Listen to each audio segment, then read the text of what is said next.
नमस्कार दोस्तों, अपनी पाठशाला चैनल पर आप सभी का हार्दिक स्वागत है। तो मित्रों, कैसे हो आप सभी? मैं आशा करता हूं कि आप सभी स्वस्थ होंगे, मस्त होंगे और वरिष्ठ अध्यापक भर्ती और स्कूल व्याख्याता भर्ती में लगे हुए होंगे।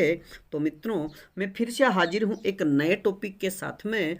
और आज का अपना टॉपिक होगा हिंदी साहित्य का आदिकाल। और आदिकाल, हिंदी साहित्य का जो आदिकाल है उसमें हम चर्चा करने वाले हैं PYQ, यानी आदिकाल से संबंधित जितने भी प्रीवियस ईयर्स के जो प्रश्न हैं, यानी पिछली भर्तियों में जो प्रश्न पूछे गए थे, उन सभी प्रश्नों को लेकर के। तो मित्रों, शुरू करें आज की क्लास का ये पहला प्रश्न। आचार्य शुक्ल ने विद्यापति को किस प्रकार का कवि माना है? आचार्य शुक्ल ने विद्यापति को किस प्रकार का कवि माना है? तो इसका सही उत्तर होगा शुद्ध श्रृंगारी कवि। अगला प्रश्न, हजारी प्रसाद द्विवेदी ने किसको हिंदी का प्रथम कवि स्वीकारते हैं? यानी हजारी प्रसाद द्विवेदी किसको हिंदी का प्रथम कवि स्वीकारते हैं? तो इसका सही उत्तर होगा अब्दुल रहमान। यानी हजारी प्रसाद द्विवेदी अब्दुल रहमान को हिंदी का प्रथम कवि स्वीकारते हैं। और मित्रों, आप सभी से एक प्रश्न कि अब्दुल रहमान की रचना का नाम क्या है? इस प्रश्न का उत्तर आप हमें कमेंट्स में दीजिएगा। अगला प्रश्न, हिंदी में नख सिख परंपरा का आरंभ किस रचना से हुआ? हिंदी में नख सिख परंपरा का आरंभ किस रचना से हुआ? तो इसका सही उत्तर होगा राहुल वेल से। और मित्रों, याद रखिएगा कि राहुल वेल की रचना रोड़ा कवि ने की है और यह एक चंपू काव्य कृति है। और मित्रों, आप सभी से एक प्रश्न कि चंपू काव्य किसे कहते हैं? इसका उत्तर आप हमें कमेंट्स में दीजिएगा। अगला प्रश्न, किसने जैन कवि शालिभद्र सूरी को हिंदी का प्रथम कवि माना है? किसने जैन कवि शालिभद्र सूरी को हिंदी का प्रथम कवि माना है? तो इसका सही उत्तर होगा डॉक्टर गणपति चंद्र गुप्त ने। अगला प्रश्न, सर्वाधिक प्रमाणिक पृथ्वीराज रासो की प्रतिलिपि के संपादक कौन है? सर्वाधिक प्रमाणिक पृथ्वीराज रासो की प्रतिलिपि के संपादक कौन है? तो इसका सही उत्तर होगा माता प्रसाद गुप्त। अगला प्रश्न, पुष्य या पुंड को हिंदी का प्रथम कवि किसने माना है? पुष्य या पुंड को हिंदी का प्रथम कवि किसने माना है? तो इसका सही उत्तर होगा शिव सिंह सेंगर ने। और मित्रों, आप सभी से एक प्रश्न कि राहुल सांकृत्यायन ने हिंदी का प्रथम कवि किसे माना है? यानी राहुल सांकृत्यायन ने हिंदी का प्रथम कवि किसे माना है? इस प्रश्न का उत्तर आप हमें कमेंट्स में दीजिएगा। बात करें आज के अगले प्रश्न की, करकंड चरित्र के रचनाकार कौन है? करकंड चरित्र के रचनाकार कौन है? तो इसका सही उत्तर होगा कनकामर मुनि। अगला प्रश्न, आचार्य रामचंद्र शुक्ल के अनुसार हिंदी का प्रथम महाकाव्य कौन सा है? आचार्य रामचंद्र शुक्ल के अनुसार हिंदी का प्रथम महाकाव्य कौन सा है? तो इसका सही उत्तर होगा पृथ्वीराज रासो। और मित्रों, आचार्य रामचंद्र शुक्ल ने हिंदी का प्रथम कवि पृथ्वीराज रासो के रचयिता चंद्रबरदाई को माना है। अगला प्रश्न, हिंदी भाषा में लिखा गया हिंदी साहित्य का प्रथम इतिहास ग्रंथ कौन सा है? हिंदी भाषा में लिखा गया हिंदी साहित्य का प्रथम इतिहास ग्रंथ कौन सा है? तो इसका सही उत्तर होगा शिव सिंह सरोज। और मित्रों, शिव सिंह सरोज की जो रचना है ये शिव सिंह सेंगर ने की है और इसकी रचना 1883 ईस्वी में हुई है। मित्रों, याद रखिएगा कि शिव सिंह सरोज का जो ग्रंथ है ये हिंदी भाषा में लिखा गया हिंदी साहित्य का प्रथम इतिहास ग्रंथ है। तो मित्रों, आपको बताना है कि हिंदी साहित्य का इतिहास सर्वप्रथम किस भाषा में लिखा गया था। इस प्रश्न का उत्तर आप हमें कमेंट्स में दीजिएगा।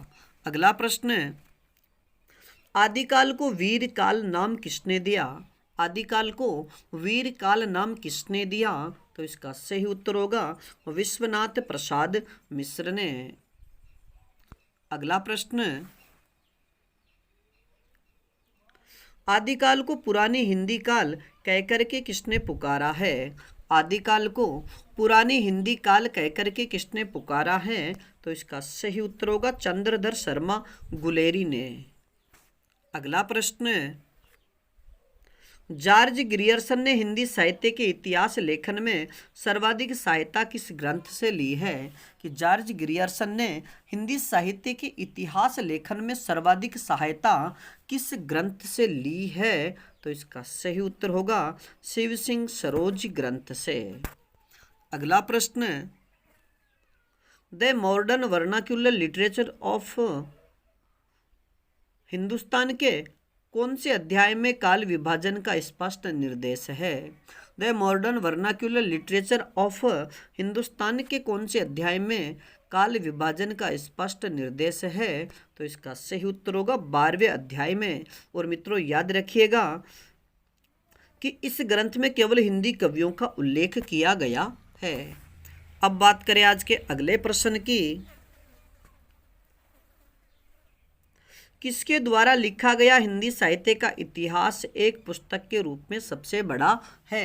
यानी किसके द्वारा लिखा गया हिंदी साहित्य का इतिहास एक पुस्तक के रूप में सबसे बड़ा है? तो इसका सही उत्तर होगा डॉक्टर रमाशंकर शुक्ल रसाल का।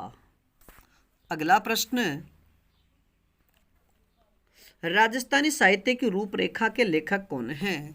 राजस्थानी साहित्य की रूपरेखा के लेखक कौन हैं? तो इसका सही उत्तर होगा मोतीलाल मेनारिया। अब बात करें आज के अगले प्रश्न की, डॉक्टर रमाशंकर शुक्ल रसाल ने हिंदी साहित्य के इतिहास ग्रंथ में आदिकाल को क्या नाम दिया? डॉक्टर रमाशंकर शुक्ल रसाल ने हिंदी साहित्य के इतिहास ग्रंथ में आदिकाल को क्या नाम दिया? तो इसका सही उत्तर होगा जयकाल। और मित्रों बताना है कि डॉक्टर रमाशंकर शुक्ल रसाल ने रीतिकाल को क्या नाम दिया है? इस प्रश्न का उत्तर आप हमें कमेंट्स में दीजिएगा। अगला प्रश्न, आदिकालीन साहित्य में गद्य का प्राचीनतम ग्रंथ कौन सा है? आदिकालीन साहित्य में गद्य का प्राचीनतम ग्रंथ कौन सा है? तो इसका सही उत्तर होगा कुवलय माल कहा। और मित्रों कुवलय माल कहा के रचयिता उद्योतन सूरी है। अगला प्रश्न, जैन साहित्य की रास परंपरा का प्रथम ग्रंथ कौन सा है? जैन साहित्य की रास परंपरा का प्रथम ग्रंथ कौन सा है? तो इसका सही उत्तर होगा भरतेश्वर बाहुबली रास। अगला प्रश्न, परमाल रासों का सर्वप्रथम आल्हा खंड नाम से प्रकाशन किसने करवाया था? कि परमाल रासों का सर्वप्रथम आल्हा खंड नाम से प्रकाशन किसने करवाया था? तो इसका सही उत्तर होगा चार्ल्स इलियट ने 1865 ईस्वी में। अगला प्रश्न, अमीर खुसरो ने अपने किस ग्रंथ में भारतीय बोलियों के संबंध में विस्तार से लिखा है? अमीर खुसरो ने अपने किस ग्रंथ में भारतीय बोलियों के संबंध में विस्तार से लिखा है? तो इसका सही उत्तर होगा नूह सिपहर में। अब बात करें आज के अगले प्रश्न की, विद्यापति ने अपनी किस कृति को कहानी कहा है? विद्यापति ने अपनी किस कृति को कहानी कहा है? तो इसका सही उत्तर होगा कीर्ति लता को। और मित्रों इसकी भाषा की बात करें तो इसकी भाषा अवहट्ट है, और कीर्ति पताका की बात करें तो इसकी भाषा अपभ्रंश है। अगला प्रश्न, जय मयंक जस चंद्रिका जिसकी रचना 1186 ईस्वी में हुई, कि जय मयंक जस चंद्रिका रासो साहित्य के रचयिता कौन है? तो इसका सही उत्तर होगा मधुकर कवि। अगला प्रश्न, सबदी, प्राण सांकली, आत्मबोध, नरवय बोध और पद आदि रचनाओं के रचयिता कौन हैं? सबदी, प्राण सांकली, आत्मबोध, नरवय बोध और पद आदि रचनाओं के रचयिता कौन हैं? तो इसका सही उत्तर होगा गोरखनाथ। अगला प्रश्न, गोरखनाथ की रचनाओं का संग्रह गोरख बानी नाम से किसने किया है? कि गोरखनाथ की रचनाओं का संग्रह गोरख बानी नाम से किसने किया है? तो इसका सही उत्तर होगा 1942 में पीताम्बर दत्त बड़थवाल ने। अगला प्रश्न, हिंदी साहित्य का इतिहास दर्शन नामक ग्रंथ के लेखक कौन हैं? हिंदी साहित्य का इतिहास दर्शन नामक ग्रंथ के लेखक कौन हैं? तो इसका सही उत्तर होगा डॉक्टर नलिन विलोचन शर्मा। अगला प्रश्न, डॉक्टर रामकुमार वर्मा ने अपने साहित्य इतिहास की समय सीमा क्या रखी है? डॉक्टर रामकुमार वर्मा ने अपने साहित्य की समय सीमा क्या रखी है? तो इसका सही उत्तर होगा 693 ईस्वी से 1693 ईस्वी। अगला प्रश्न, नारी निंदा किस संप्रदाय में मिलती है? नारी निंदा किस संप्रदाय में मिलती है? तो इसका सही उत्तर होगा नाथ संप्रदाय में। अगला प्रश्न, वर्ण रत्नाकर यानी मैथिली में रचित व्याकरण, तो वर्ण रत्नाकर के लेखक कौन हैं? तो इसका सही उत्तर होगा ज्योतिश्वर ठाकुर। अगला प्रश्न, किस कवि को अभिनव जयदेव की उपाधि मिली थी? किस कवि को अभिनव जयदेव की उपाधि मिली थी? तो इसका सही उत्तर होगा विद्यापति को। अगला प्रश्न, खुमान रासों की प्रमाणिक प्रति किस संग्रहालय में संग्रहित है? खुमान रासों की प्रमाणिक प्रति किस संग्रहालय में संग्रहित है? तो इसका सही उत्तर होगा पुणे संग्रहालय में। तो मित्रों आज के लिए इतना ही। बाकी आदिकाल को चारण काल नाम किसने दिया? आदिकाल को चारण काल नाम किसने दिया? तो इसका सही उत्तर होगा जॉर्ज ग्रियर्सन ने। अगला प्रश्न, अब देखिएगा विभिन्न विद्वानों द्वारा आदिकाल का जो नामकरण है वो किस प्रकार किया गया है। यानी आदिकाल को संधिकाल चारणकाल नाम किसने दिया? अगर आपसे ये प्रश्न पूछा जाता है तो उत्तर होगा रामकुमार वर्मा। यानी रामकुमार वर्मा ने आदिकाल को संधिकाल चारणकाल नाम दिया है। और आदिकाल को वीर गाथा काल नाम किसने दिया? यानी आदिकाल को वीर गाथा काल नाम किसने दिया? तो इसका सही उत्तर होगा आचार्य रामचंद्र शुक्ल ने। और मित्रों याद रखिएगा कि आचार्य रामचंद्र शुक्ल द्वारा आदिकाल को वीर गाथा काल जो नाम दिया गया है, इसी के आधार पर ये जो काल है ये सबसे ज़्यादा विवादित रहा है। यानी आचार्य शुक्ल का जो काल विभाजन है उसमें वीरगाथा काल जो नाम है ये सबसे विवादित विषय रहा।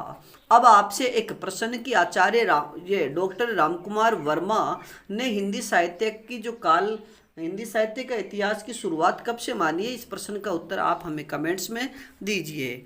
अगला प्रश्न, आदिकाल को आरंभिक काल किसने कहा है? आदिकाल को आरंभिक काल किसने कहा? तो इसका सही उत्तर होगा मिस्र बंधु। और मित्रों आप हमें कमेंट्स में इस प्रश्न का उत्तर दीजिए कि मिस्र बंधु नाम से जो 3 भाई थे उनके नाम क्या क्या हैं, क्योंकि इनकी चर्चा हमने पहले वाली क्लास में कर दी है। तो आप उनके नाम हमें कमेंट्स में बताइएगा। अगला प्रश्न, आदिकाल को आदिकाल नाम किसने दिया? यानी हिंदी साहित्य का प्रथम युग आदिकाल को आदिकाल नाम किसने दिया? तो इसका सही उत्तर होगा हजारी प्रसाद द्विवेदी, डॉक्टर रमाशंकर शुक्ल रसाल और डॉक्टर नगेंद्र। यानी आचार्य हजारी प्रसाद द्विवेदी, डॉक्टर रमाशंकर शुक्ल रसाल और डॉक्टर नगेंद्र ने आदिकाल को आदिकाल नाम दिया है। अगला प्रश्न, बीज वपन काल यानी आदिकाल को बीज वपन काल नाम किसने दिया? तो इसका सही उत्तर होगा महावीर प्रसाद द्विवेदी। मित्रों याद रखिएगा एक तो इनके नाम और एक इनके नाम देने वाले जो विचारक हैं उनको, क्योंकि ये कूट भाषा का प्रश्न भी पूछा जा सकता है, सीधा प्रश्न भी आपसे पूछा जा सकता है, फिर कौन सा असंगत है यह भी आपसे पूछा जा सकता है। इसलिए सभी का काल विभाजन का एक तो जैसे बीज वपन काल किसने दिया? महावीर प्रसाद द्विवेदी ने। आदिकाल हजारी प्रसाद द्विवेदी, रमाशंकर शुक्ल रसाल, डॉक्टर नगेंद्र। तो इनको आप विशेष रूप से याद रखिएगा। आदिकाल को वीर काल नाम किसने दिया? आदिकाल को वीर काल नाम किसने दिया? तो इसका सही उत्तर होगा विश्वनाथ प्रसाद मिश्र ने। अगला प्रश्न, आदिकाल को सिद्ध सामंत काल किसने कहा है? आदिकाल को सिद्ध सामंत काल किसने कहा? तो इसका सही उत्तर होगा राहुल सांकृत्यायन ने। और मित्रों, राहुल सांकृत्यायन का मूल नाम क्या है? ये इस प्रश्न का उत्तर आप हमें कमेंट्स में दीजिएगा।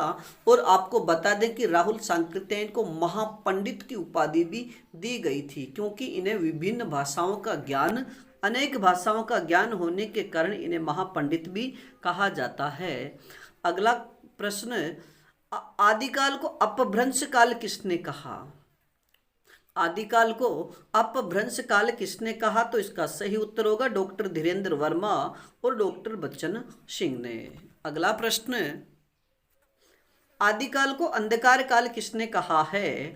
आदिकाल को अंधकार काल किसने कहा? तो इसका सही उत्तर होगा डॉक्टर कमल कुलश्रेष्ठ ने। और मित्रों, अगला प्रश्न, आदिकाल को शून्यकाल नाम किसने दिया? आदिकाल को शून्यकाल नाम किसने दिया? तो इसका सही उत्तर होगा डॉक्टर गणपति चंद्र गुप्त ने। अगला प्रश्न, और आदिकाल को पुरानी हिंदी यानी आदिकाल को पुरानी हिंदी किसने कहा है? तो इसका सही उत्तर होगा चंद्रधर शर्मा गुलेरी ने। अब बात करें आज के अगले प्रश्न की। आचार्य शुक्ल ने रीतिकाल की समय सीमा क्या मानी है? आचार्य रामचंद्र शुक्ल ने रीतिकाल की समय सीमा क्या मानी है? तो इसका सही उत्तर होगा विक्रम संवत 1700 से विक्रम संवत 1900 तक। अगला प्रश्न, अब अगला प्रश्न है, विभिन्न विद्वानों द्वारा रीतिकाल का नामकरण, यानी विभिन्न विद्वानों द्वारा रीतिकाल को क्या क्या नाम दिया गया। अगर सबसे पहला प्रश्न कि रीतिकाल को अलंकृत काल किसने कहा है? रीतिकाल को अलंकृत काल किसने कहा है? तो इसका सही उत्तर होगा मिश्र बंधुओं ने। अगला प्रश्न, रीतिकाल को कलाकाल किसने कहा? रीतिकाल को कलाकाल किसने कहा है? तो इसका सही उत्तर होगा रमा शंकर शुक्ल रसाल ने। अगला प्रश्न, रीतिकाल को श्रृंगार काल किसने कहा है? मित्रों, ये श्रृंगार है ना, टाइपिंग में सही नहीं लिखा जा रहा था, श्रृंगार लिखा जाएगा सीधा, इसमें ये रह नहीं आएगा, यानी श्रृंगार शुद्ध रूप से ऐसे लिखा जाएगा। तो श्रृंगार काल को यानी रीतिकाल को श्रृंगार काल नाम किसने दिया? तो इसका सही उत्तर होगा डॉक्टर विश्वनाथ प्रसाद मिश्र ने। आचार्य हजारी प्रसाद द्विवेदी ने रीतिकाल को श्रृंगार काल कहा है। अगला प्रश्न, रीतिकाल को रीतिकाल नाम किसने दिया? रीतिकाल को रीतिकाल नाम किसने दिया? तो इसका सही उत्तर होगा आचार्य रामचंद्र शुक्ल ने।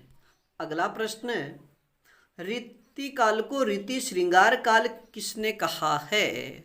रीतिकाल को रीति श्रृंगार काल किसने कहा? तो इसका सही उत्तर होगा डॉक्टर भागीरथ मिश्र ने।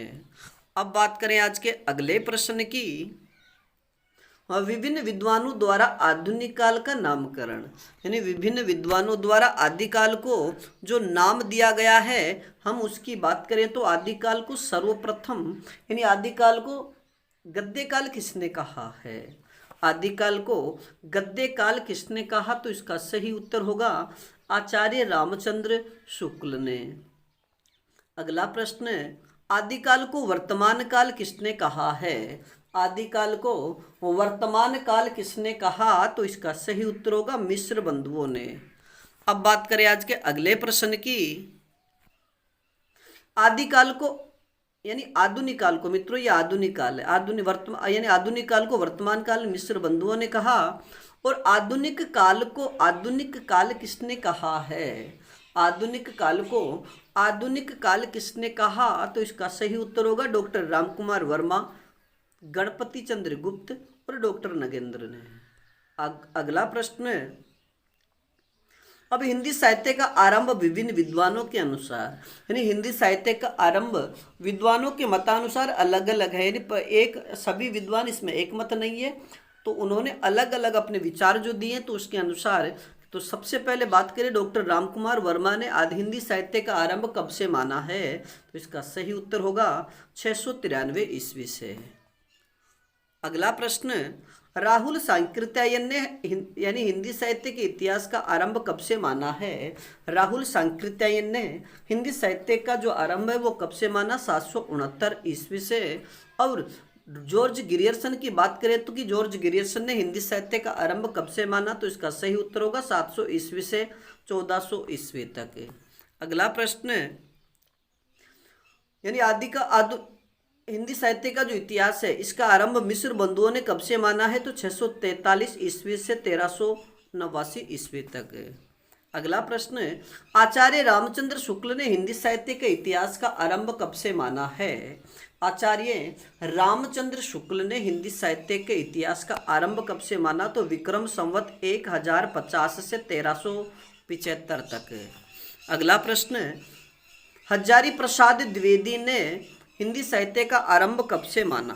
हजारी प्रसाद द्विवेदी ने हिंदी साहित्य का आरंभ कब से माना? तो इसका सही उत्तर होगा 1000 ईस्वी से 1400 ईस्वी तक।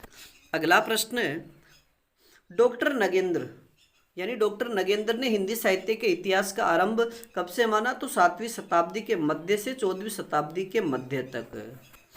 अब बात करें अगले प्रश्न की, डॉक्टर गणपति चंद्र गुप्त ने हिंदी साहित्य का आरंभ कब से माना? तो इसका सही उत्तर होगा 1184 ईस्वी से। अगला प्रश्न, विभिन्न विद्वानों के अनुसार हिंदी का प्रथम कवि यानी विभिन्न विद्वानों के अनुसार हिंदी का प्रथम कवि यानी सभी विद्वानों ने अपने अपने रचनाओं में हिंदी का प्रथम कवि के विषय में लिखा, तो उन्होंने अलग अलग हिंदी के प्रथम कवि स्वीकार किया है। तो सबसे पहले बात करें कि हिंदी का प्रथम कवि स्वयंभू को किसने माना है? यानी स्वयंभू को हिंदी का प्रथम कवि किसने माना? तो इसका सही उत्तर होगा डॉक्टर रामकुमार वर्मा ने। अगले प्रश्न की बात करें कि सरहपा को हिंदी का प्रथम कवि किसने माना है? तो राहुल सांकृत्यायन व डॉक्टर नगेंद्र ने। अगला प्रश्न, पुष्य या पुंड को यानी पुष्य या पुंड को हिंदी का प्रथम कवि किसने माना है? या फिर प्रश्न ऐसे पूछ लिया जाए कि शिव सिंह सेंगर ने हिंदी का प्रथम कवि किसे माना? तो पुष्य या पुंड को, या पुष्य या पुंड को हिंदी का प्रथम कवि किसने माना? शिव सिंह सेंगर ने। अगला प्रश्न, राजा मुंज को हिंदी का प्रथम कवि किसने स्वीकार किया है? राजा मुंज को हिंदी का प्रथम कवि किसने स्वीकार किया? तो इसका सही उत्तर होगा चंद्रधर शर्मा गुलेरी और आचार्य रामचंद्र शुक्ल ने। अगला प्रश्न, यानी अब्दुल रहमान को हिंदी का प्रथम कवि किसने माना है? अब्दुल रहमान को हिंदी का प्रथम कवि किसने माना है? तो इसका सही उत्तर होगा हजारी प्रसाद द्विवेदी ने। अगला प्रश्न, शालिभद्र सूरी को हिंदी का प्रथम कवि किसने माना है? शालिभद्र सूरी को हिंदी का प्रथम कवि किसने माना? तो इसका सही उत्तर होगा डॉक्टर गणपति चंद्र गुप्त ने। अब बात करें आज के अगले प्रश्न की, विद्यापति यानी हिंदी का प्रथम कवि किसे माना गया है? यानी हिंदी का प्रथम कवि विद्यापति को किसने माना है? अपना प्रश्न है कि विद्यापति को हिंदी का प्रथम कवि किसने माना? तो इसका सही उत्तर होगा डॉक्टर बच्चन सिंह ने। तो ये तो था विभिन्न विद्वानों के अनुसार, लेकिन सर्वमान्य मत के हिसाब से देखा जाए तो हिंदी का प्रथम कवि सरहपा को माना जाता है। और सरहपा की कोई रचना उपलब्ध नहीं होने की यानी कोई भी प्रबंध रचना उपलब्ध नहीं होने के कारण पर हिंदी की प्रथम रचना देवसेन कृत श्रावकाचार को माना जाता है। यानी प्रथम रचना श्रावकाचार और प्रथम कवि सरहपा को माना जाता है। तो मित्रों आज के लिए इतना ही, बाकी फिर मिलेंगे एक नए टॉपिक के साथ में। और अगला हमारा जो टॉपिक होगा वो होगा भक्ति काल से संबंधित महत्वपूर्ण प्रश्नों को लेकर के। तब तक आप अपने अध्ययन में जुटे रहिएगा और अपनी पाठशाला बाय BN सर चैनल पर नए हो तो हमारे चैनल को लाइक, सब्सक्राइब और अपने मित्रों तक शेयर जरूर कीजिएगा। और इस श्रृंखला में अगर किसी प्रकार की त्रुटि हो तो आप हमें कमेंट्स में जरूर बताइएगा। धन्यवाद।